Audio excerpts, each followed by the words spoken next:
difficile à dire avec les mots, difficile à dire avec les gestes. Alors, tant qu'à faire, on vous a parlé de fesses. De toute manière, les histoires de fesses, c'est tout ce qui nous intéresse.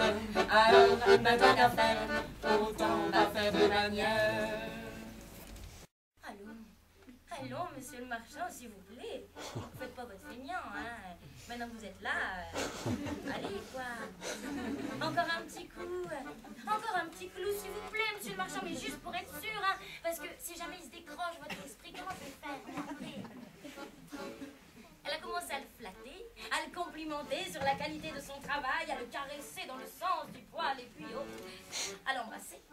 À l'embrasser, à l'embrasser, à l'embrasser, à l'embrasser, à l'embrasser, tant et si bien que notre marteau divin a fini par se réveiller et que notre marchand a repris ardemment goût au travail.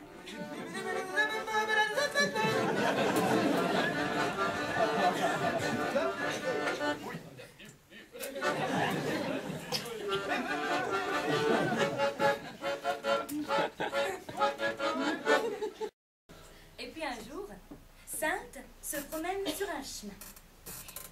Et là, au bout du chemin, elle les a vus. C'était deux chiens. Mais attention, c'était deux chiens qui... Voilà, forcément, ça devient beaucoup plus intéressant. Sainte aussi, ça l'a beaucoup intéressé. Sa curiosité lubrique observe si bien le mécanisme et l'action de chaque sexe. Bah, écoutez-moi, forcément, elle n'était pas bête. Elle a vite compris ce qui lui manquait. Non, pas un chien. On peut pas s'en empêcher. Il y a tout le monde. Il y a tout le monde qui la regarde.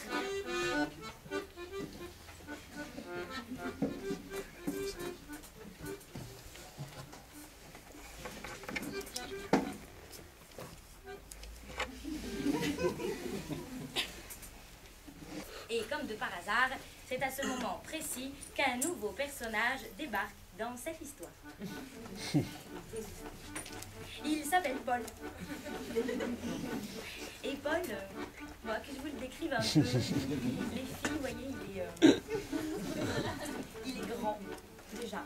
Il est beau, il est jeune, il est drôle, il est intelligent, et Paul, c'est un petit voyou de grand chemin. Ça fait rêver, hein. Bonjour Mathilde.